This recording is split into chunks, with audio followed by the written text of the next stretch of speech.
Ni hao, and welcome to the Langley Education Campus for Science, Technology, Engineering, and Mathematics. Today we are honored to host this event. We recognize the value to technology, to education, that link. And while there is no silver bullet in education, technology has the potential to help transform the ways teachers teach and students learn. Critically important for students to be successful is the ability to have access at home, to do internet-based homework, research, and to become digitally literate. Since being sworn in as chairman of the Federal Communication Commission in June 2009, Julius Genachowski, has focused on digital communications, particularly wired and wireless broadband, pursuing policies to promote investment, unleash innovation, and empower consumers. Under his leadership, the FCC developed and is implementing the National Broadband Plan, and an ambitious strategy to harness the opportunities of high-speed internet and promote U.S. global competitiveness. So on behalf of the staff, students, parents, and community that comprise the Langley Education family, please join me in welcoming our chairman.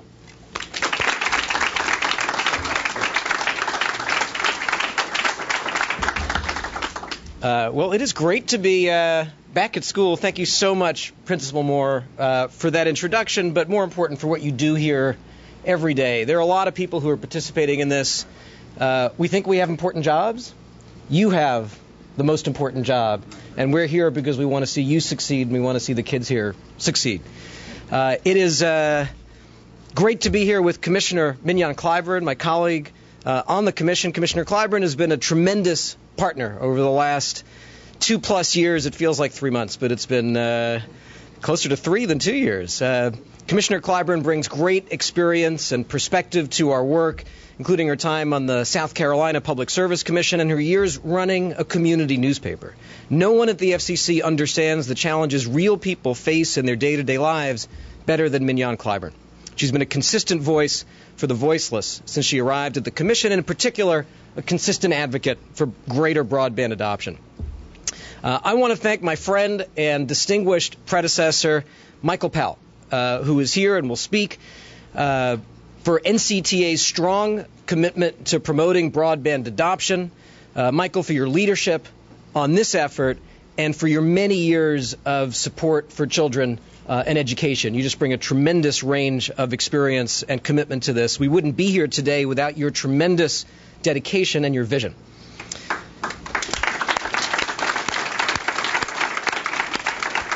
And I'm not going to thank every single person by name because we'd be here all day, but I do want to thank Pat Esser, who's here, who's the chairman of NCTA, not just because of your leadership of NCTA, but because the initiative we announced today is built on work you personally started in Cox Cable Systems in California a few years ago. What we're doing here today, we both know the conversation it came out of. It's really wonderful to be here today, building on your idea. What we're doing today reflects both your creativity and your longstanding commitment to extending broadband to the less fortunate in our communities. I want to thank Karen Cater, who is here, the Director of Education Technology at the Department of Education, and your boss, Secretary Arnie Duncan, our great Secretary of Education, so focused on helping prepare America's students for the digital world. I want to thank all of the companies who are here, all of the national and grassroots organizations that have come together to help meet the vital national challenge of connecting all Americans to high-speed internet and its benefits. I want to thank a terrific team at the FCC who's been working nonstop on broadband adoption initiatives, Jordan Eustan, Melissa Conway, Sarah Citron, and others, and Josh Gottheimer, who led this effort at the Commission. Your tireless work has helped make today's announcement possible. I'm proud to be joined today by so many people committed to this effort. I'm even prouder to be able to announce an unprecedented and affordable opportunity for the tens of millions of people who are unconnected to broadband. Roughly 100 million Americans aren't online at home. That's 1/3 of our population, a 68% adoption rate in the United States. Compare that to South Korea and Singapore, where the adoption rate is 90%. Now, it used to be that kind of gap, it used to be that being disconnected was just an inconvenience. It's not true anymore. Whether we're talking about jobs, education, or healthcare, in this day and age, getting online is a necessity, not a convenience. We can't afford to have a third of the country frozen out of the broadband economy. Closing the digital divide is about achieving the basic American promise of opportunity for all. The benefits are clear, and so are the opportunity costs to your child's education, to the job prospects of millions of Americans, to our health and safety. Take finding a job.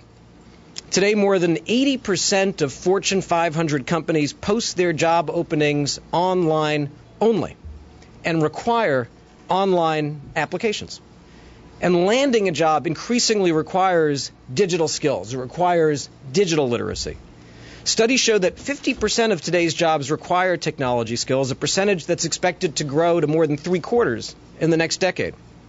Broadband is now a basic requirement to participate in our 21st century economy. And it's increasingly essential for education. A Federal Reserve study found that a student with a computer and broadband at home is more likely to graduate than a similar student without broadband at home. Without broadband at home, as Principal Moore told us, students can't do online homework assignments that teach them 21st century skills. They can't do the research work that their teachers assign them. Their parents and teachers can't take advantage of great tools to communicate and help our kids succeed. And how about healthcare? A senior's ability to access online health information or receive remote diagnostics and treatment can be life-saving. Same for whether people have access at home to broadband during times of emergency or disaster. Broadband even helps you save money. One study found that savvy consumers who are broadband subscribers can save more than $7,000 a year from discounts available exclusively online. Getting all Americans online is key to our nation's economic success. The online marketplace is the new Main Street in America. Increasing adoption will help businesses all across the country, including small businesses, expand their markets and create jobs by extending their markets to the tens of millions of Americans who are currently offline. If we fully close the broadband adoption gap, we'd increase the size of the American online marketplace by 50%. We should close the broadband adoption gap because it's a smart thing to do and also because it's the right thing to do. FDR once said, "In our seeking for economic and political progress, we all go up, or else we all go down." Closing the digital divide is one of the great civil rights challenges of our time. Being on the wrong side can determine whether you can get a job or not, whether your small business can survive or not. It affects whether you can get the best education. It affects whether grandparents can connect to their grandchildren in another state, whether parents can connect to their children in the military, overseas. Broadband can be the great equalizer, giving every American with an internet connection access to a world of new opportunities that might otherwise be beyond their reach. But many groups disproportionately find themselves on the wrong side of the digital divide. African Americans, Latinos, seniors, people with disabilities, rural Americans, low-income Americans. We must close the digital divide. 2 weeks ago, the FCC approved a once-in-a-generation overhaul of the multi-billion-dollar Universal Service Fund, modernizing it from the telephone age to the Internet era. The reforms we adopted will drive broadband build-out, wired and wireless, to the millions of unserved homes, businesses, and community anchor institutions in rural America. The new Connect America Fund and Mobility Fund will put our nation on the path to universal broadband access and bring massive consumer and economic benefits, closing our deployment gap and helping to close the adoption gap. But even with those reforms, we still have way too many Americans who aren't getting the benefits of broadband, even though they could connect at home. According to both Pew and our National Broadband Plan, there are 3 primary reasons why people don't adopt. The first is relevance. Too many Americans don't perceive broadband as having value for them. Second, non-adopters too often lack basic digital literacy, the ability to use a computer to search for information or to upload, say, a job application. Third, the cost of a device and of connectivity is, for too many Americans, an important barrier. There's no silver bullet to closing the adoption gap, as Principal Moore said. No single program or actor alone, government, nonprofit, or private sector, can solve this national challenge. It'll take all of us playing smart, mutually reinforcing roles, acting boldly for both the near term and long term, and building on the increasing volume of best practices and data and programs that work in our communities. The federal policymakers have already been making meaningful progress in this area. Under the direction of Assistant Secretary of Commerce Larry Strickling, NTIA has been a strong leader in promoting adoption through their BTOP Sustainable Broadband Adoption and Public Computing Center programs. In fact, NTIA's Digital Nation report released this morning confirms freshly that 1/3 of Americans have not adopted broadband at home. The Education Department. Last year, the Department of Education released America's first national education technology plan, which recognized home broadband adoption as a critical component of 21st century education. And federal CTO Anish Chopra and CIO Steve Van Rokel and his predecessor Vivek Kundra have been pushing to accelerate the transition to e-government, which can make a big difference in demonstrating the value and relevance of broadband to large numbers of non-adopters. At the FCC, we've been focused on universal broadband, starting with our national broadband plan, extending through the major recent overhaul of the outdated Universal Service Fund, continuing with development of reforms to Lifeline, to modernize that program so that it can be part of the solution to the broadband adoption challenge. Last year, as part of our reform of the E-rate program, which helps schools and libraries connect to the internet, we launched a pilot competition for schools to offer mobile broadband to their students. This past May, I challenged all players in the broadband space to step up and help close the adoption gap and digital skills gap. I'm pleased that many companies and nonprofits have stepped up in a serious way to meet this national challenge. 4 weeks ago, along with leaders of businesses and nonprofits, we announced the creation of Connect to Compete, a first-of-its-kind national effort to address the barriers of broadband adoption. The focus in that announcement was on improving digital literacy and closing the skills gap. As part of that effort, many major companies made significant commitments to tackle digital literacy and promote adoption.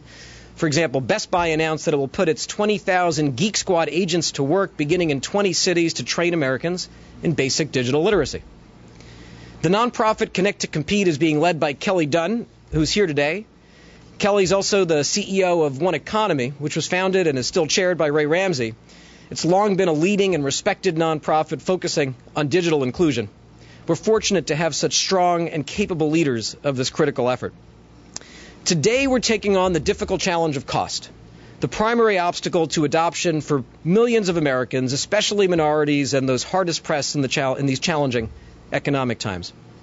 I'm pleased to join the stakeholders here today to announce unprecedented steps on the part of the private sector to close the adoption gap. These commitments total up to $4 billion in value and can benefit millions of Americans. Today's biggest announcement comes from the cable industry. Thanks to the leadership of Michael Powell and the CEOs of large and small cable companies across the country, NCTA cable companies will offer a new, low-cost broadband service.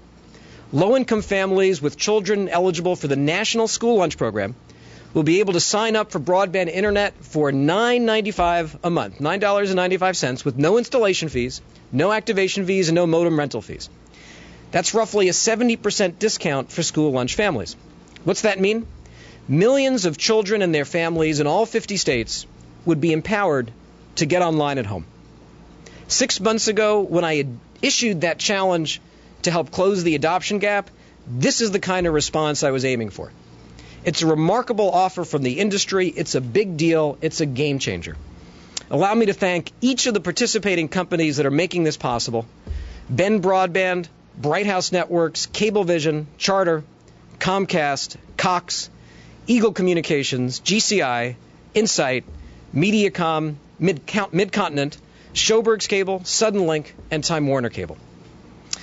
I want to especially thank Tom Rutledge and Cablevision, and again Pat Esser and Cox, for their early commitment to addressing broadband adoption.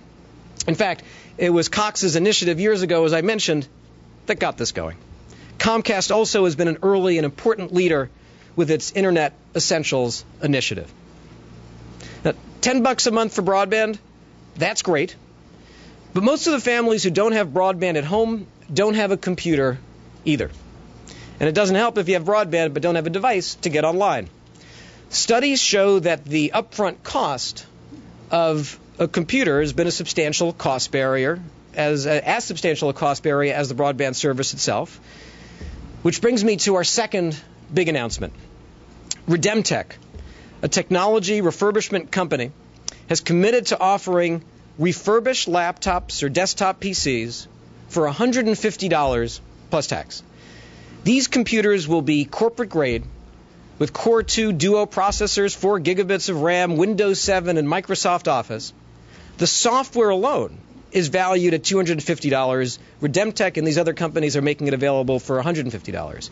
Starting early next year, Microsoft and its partners will introduce a series of laptops and desktops, brand new, with Windows 7 and Microsoft Office, and designed for students, which as part of this initiative today will be available starting at $250. Even with these offers, there are school lunch eligible families for whom $150 or $250 doesn't fit into their budgets. Morgan Stanley is committed to developing a microfinancing plan to help families afford the upfront cost of a PC. We need to find more ways to help eligible families without access to financial services such as banking accounts or credit cards.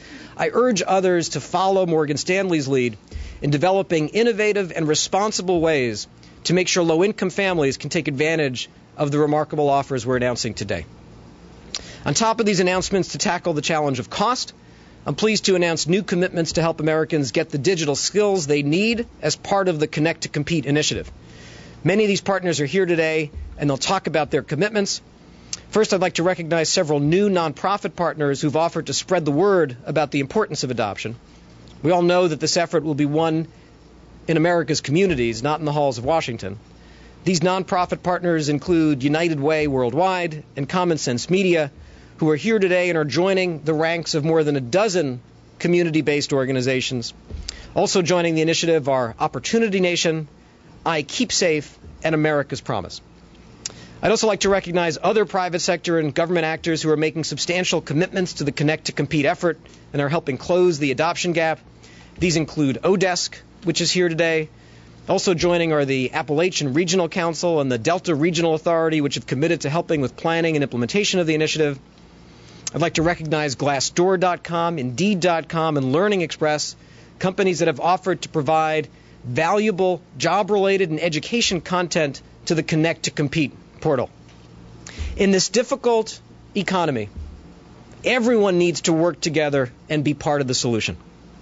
Broadband access and adoption fuels job creation, economic growth, and broad opportunity. I applaud the companies and nonprofits that have stepped up to the challenge and are helping solve real problems and seize real opportunities. Now, as the great basketball coach John Wooden used to say, never mistake activity for achievement. We're not going to close the adoption gap at press conferences. We're going to make progress on the ground in our communities, one family at a time. Between the partners we've assembled today and the members of the Connect to Compete coalition, we've got the team to do it. And the Joint Center for Political and Economic Studies will promote accountability in this effort by measuring its effectiveness each step of the way. I'm pleased to report that Commissioner Clyburn is going to be playing an active role in mobilizing the ground game as we move forward. I can't think of a better leader. Between our Connect to Compete announcement a month ago, universal service modernization 2 weeks ago, E-rate reform last year, our upcoming reform of the Lifeline program, and today's announcement, we're building real momentum in our efforts to connect every American and seize the benefits of broadband. We couldn't do it without the help of everyone here. So thank you all very much.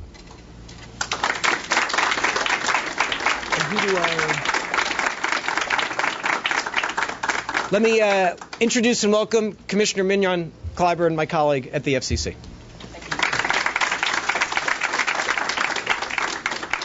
Good afternoon, everyone. It is really great joining all of you and the chairman here today.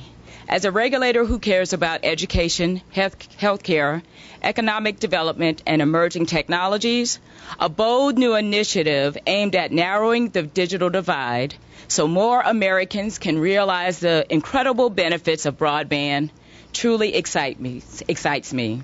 So it shouldn't alarm you that I am all smiles today. Because Connect to Compete is one such effort.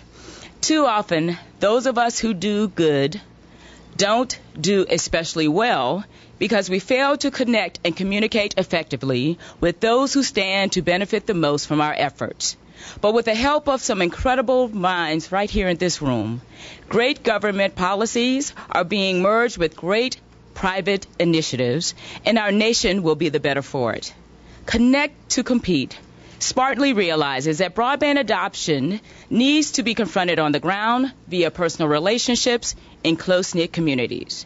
Connect to Compete will highlight why broadband is relevant, why digital literacy is paramount, and why the obstacles to it are not as insurmountable as they used to be.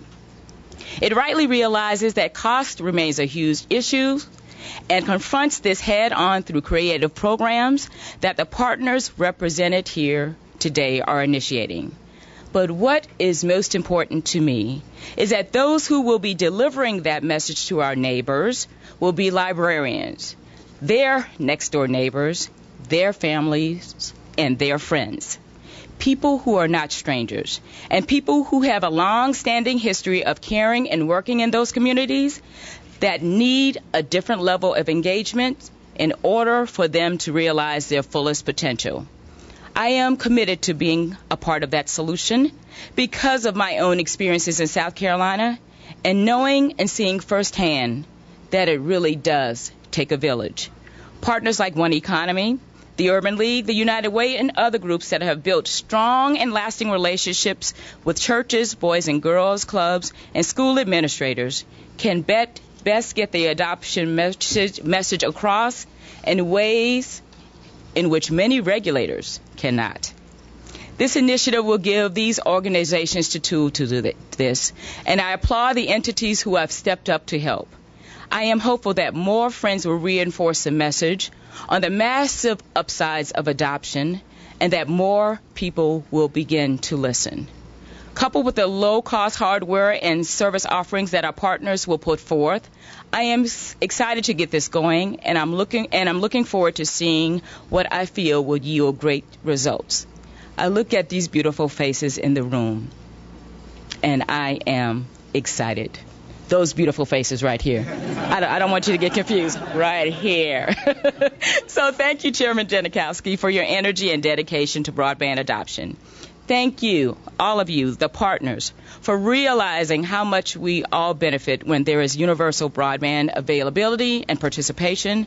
And many thanks to the private partners and community-based organizations that remain committed to public service and community improvement. You never allow any of us to forget who our neighbors are, and you always remind those of us in government and all of us as individuals that we have a never-ending obligation to be good stewards and good neighbors through the sharing of our resources, talents, thoughts, and deeds. I am looking forward to working with all of you to connect America. Thank you very much.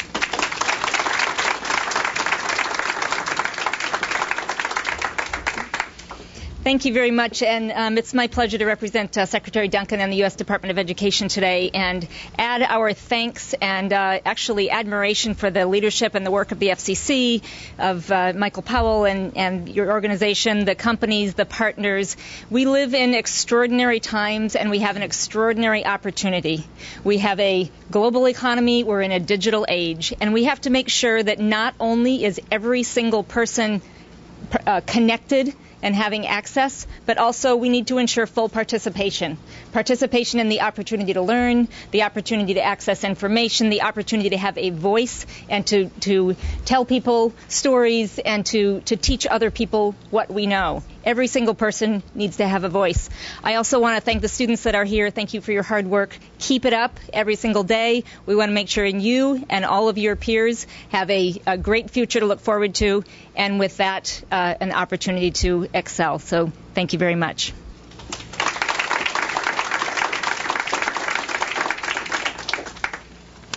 Good afternoon. As we gather here, too many of our fellow citizens are hurting.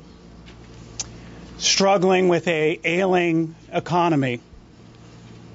And against that backdrop, more than ever, as every parent and teacher knows, a strong education and technical skills are essential ingredients for any child hoping to realize the promise of the American dream. Increasingly, as we all know, the path to opportunity and prosperity must travel some way along the information superhighway. The Internet has moved from being an educational supplement to being an indispensable primary source. The cable industry is so proud to answer the call of Chairman Genachowski.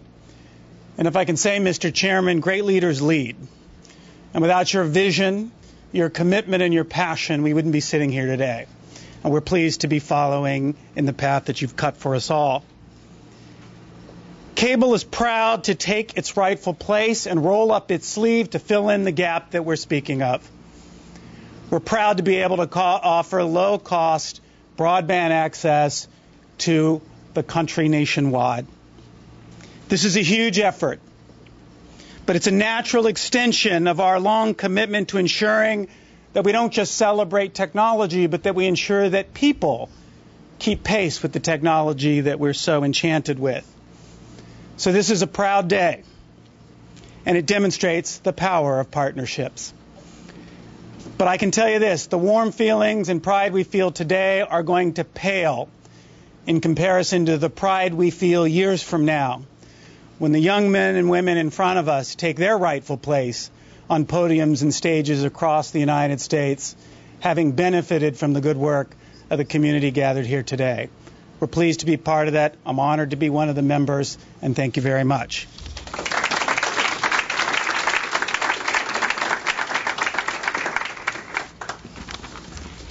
For those of you trying to keep track, I'm Pat Esser. I'm the president of Cox Communications, and I'm the chairman of the board for the National Cable Television Association. And I'd like to add my congratulations, Mr. Chairman, to you and your colleagues at the Commission for your leadership in this effort. I also need to do a shout out to your staff.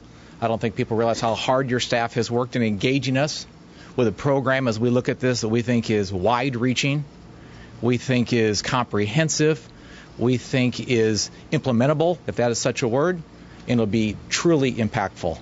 So on behalf of the cable industry and the NCTA Board of Directors, we share the vision of making broadband accessible to all Americans, and we are proud to volunteer our support and our energy to connect to compete.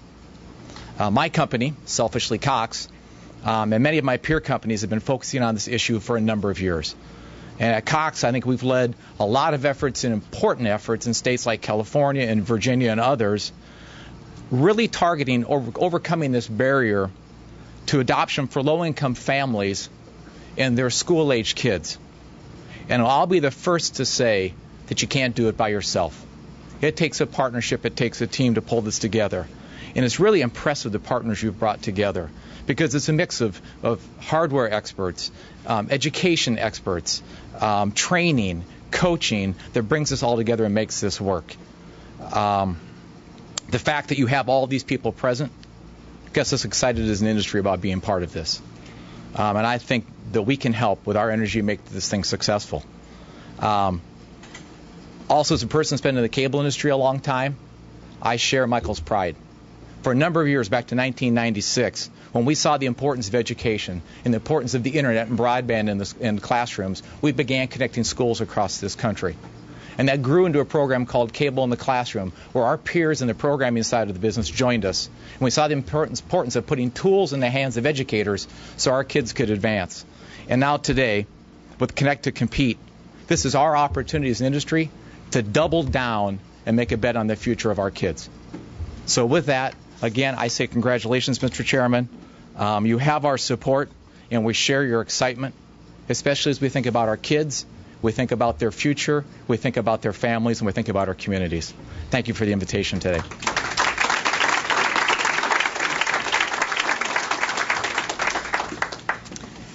Hello, everyone. My name is Jill Vasquez, and I'm with Redemtech, probably the least known organization in the company. And these Red Rabbit computers that are stacked up behind me are a product of our company.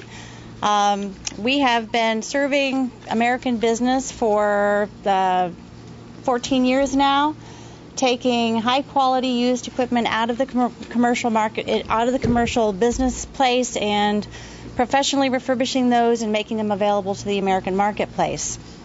We are currently the largest refurbisher of Microsoft-authorized computers in the world, and that is a convergence of capabilities, both technical, refurbishing capacity, and corporate supply that provide us with the ability to establish an abundance of technology for this marketplace.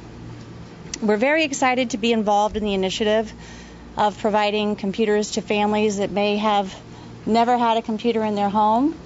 Our connection to the FCC started actually pretty humbly in Columbus, Ohio, with a relationship with Habitat for Humanity.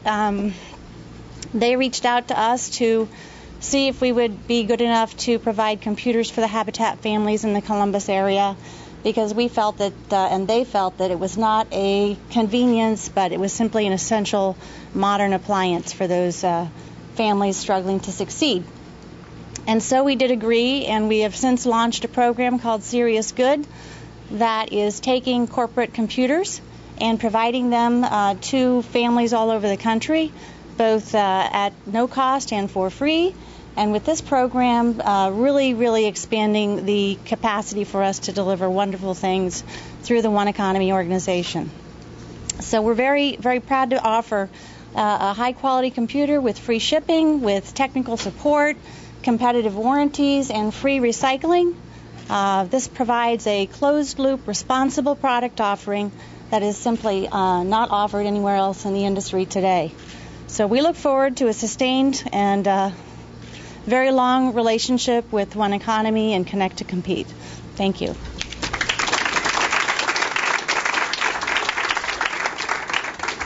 Good afternoon. I'm Anthony Salcedo with Microsoft, and I am thrilled to be here, not only with all of our partners, and it does take a deep partnership to make this kind of thing work, and a vision, and I applaud the chairman and the FCC for the vision and the commitment to making this possible. But I'm also happy to be here in a great school who's committed to preparing students for the future, both with skills needed to fill the current crop of jobs that we have in the United States, but also to create new industries and new jobs that don't yet exist. It all starts with education, and Microsoft deeply believes that education and quality education is absolutely a must for human rights, and certainly every child needs to have access to a great education, a great teacher, and a great school. We also recognize that technology increasingly can be a differentiator with access to great information, great collaboration, and great potential further. So we have to commit deeply to making these types of initiatives possible, to not leave one child behind that journey to success, and to deliver on the dreams that they may have, but also the needs our society and our country has. I get a chance to work around the world, and I see countries who are committed to making access a priority. And we've got to work deep to not only create not only access, but to build hope for our economy in the future in the classrooms today, and certainly the hopes lie with the great potential that's seated before me, and certainly in this school here as a representative example of what's possible around the country. So I applaud the leadership of FCC, Connect to Compete, and thank the partnership for their commitment to this project.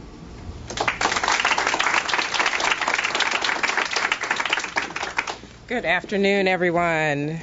I'm Josephine Robinson. I oversee the financial stability work for United Way Worldwide, and we are very pleased to have been invited to join in this effort.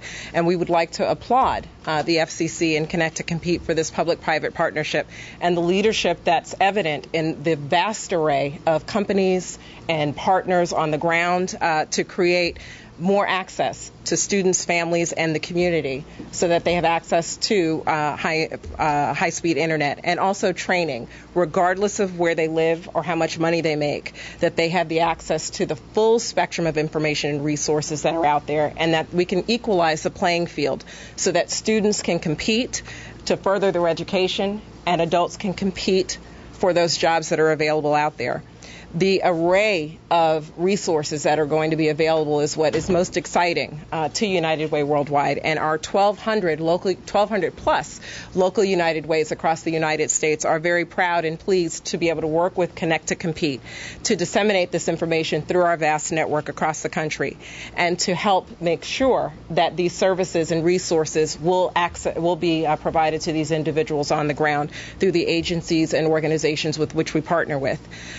United Way has three major goals, that by 2018, we'd like to see the high school dropout rate reduced by half. We'd like to see a third of the public reduce their unhealthy behaviors and become more healthy. And the goal that I'm directly responsible for is to reduce the number of financially unstable, lower-income working families.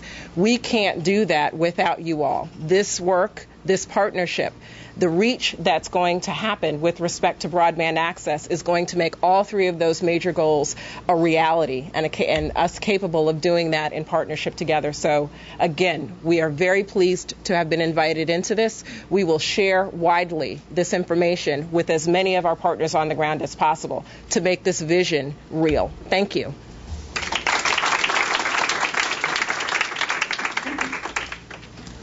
Good afternoon. I'm Alan Simpson, and I'm from Common Sense Media. We're based in San Francisco, and just last week I heard Chairman Genachowski there talking with a group of technology leaders and communicating some of the same messages we heard from him today, really about how broadband is changing the way that we work, the way that we live, and the way that we learn. And that's especially true for kids. That's especially true in schools like these. That's why we're here at Langley.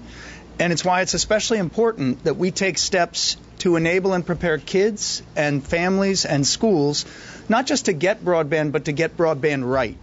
And that means that we know connecting our nation involves infrastructure and devices, like you've heard today, and the commitment of these companies here. It also involves digital literacy and education and guidance and information. And that guidance and information is going to come from parents and teachers and leaders like Principal Moore and community leaders like them. We need to make sure they have the information and guidance and content to help kids find great content online and build great opportunities online so that they really reap the benefits of broadband. Common Sense Media is very excited and very proud to be part of the Connect to Compete coalition. And we really look forward to working with all of these companies and organizations. We look forward to adding the parent tools and parent tips that we have, the tools for schools, and most importantly, the resources for students themselves, so that we make sure this effort really succeeds, not just in connecting kids around the country and families around the country, but in really enabling them to make the most of these connected resources. Thank you.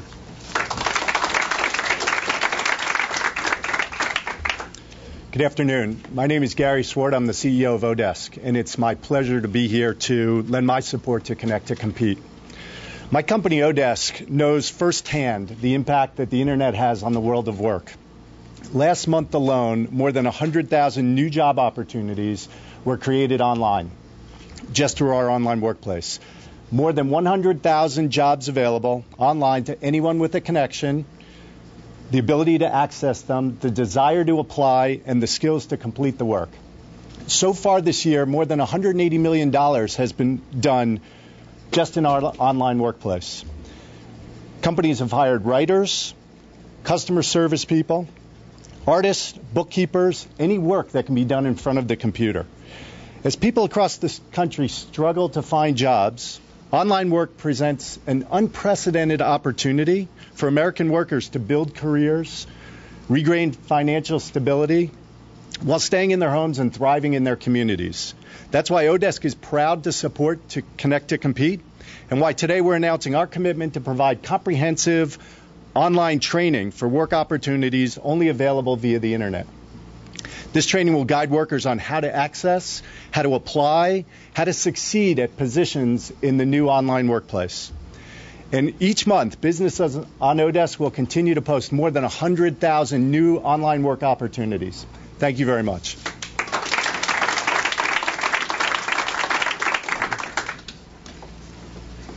Well, I'm Kelly Dunn of One Economy and Connecting Pete, and most importantly, I am last, so I'm to bring it home. Connecting Pete, also known for the cool textures in the audience, C2C. First of all, Mr. Chairman and all the distinguished guests, I did have a speech. Since I'm last, everything's been said, so I'll speak from the heart. One Economy 10 years ago, 11 years ago, could have only dreamed like a day like today. And many of the nonprofits that are represented by the Connecting Pete initiative who've worked tirelessly over the last decade for a moment and a day like today. It is amazing to see this room and the commitment across the country to what we're about to undertake. It is a huge challenge, but I challenge you in this room and around the country. For many of us, this will be the most important thing we ever do in our careers. I just want to quickly reflect on two moments in the last 6 months that to me defined what is needed and what is the art of the possible. What is needed is 4 months ago, I was at an event with One Economy in a school in a low-income community, and I was talking to Principal Sterling White. We were outside the school after the event like this. The tents and cameras are there, but they had gone away. And I had a long conversation with Principal White, and I said, what would it mean to you if every school, every household was connected, if every student that they currently only had 10 to 15% connections at home, if every student was connected when they went home after school? And he thought about it, and he looked at me and said, Kelly, it would change everything. Because he has found in his 10 years of being a principal, when you invest in students, when you invest in kids, they start investing in themselves. The second moment where I thought the art of the possible, and this was going to happen, was at an NCTA meeting when I was told by Josh that the cable companies were thinking of getting in. And James Assey said that we have to figure out a way to do this. And we started focusing on how it can be done rather than how it cannot be done. And we started looking at opportunities as opposed to barriers. And thoughts like that led us here today. The last moment was when I've spoken to many of you, and I'm not shy about asking to contribute and to get involved. Paula Ellis of the Knight Foundation, I tracked her down at an event with Sonia Murray, and Ken Eisner's been involved from my team. And we cornered her, and I got out a napkin, and I started to draw what this could be. And halfway through, she said, I'm in. So I'll end with this. I ask everyone in this room and everyone that is going to be involved in this effort and everyone who doesn't know yet that they'll be involved in this effort to think deep about our chance to do something right here, right now. And I'm asking you all to be in and in all the way. So thank you very much.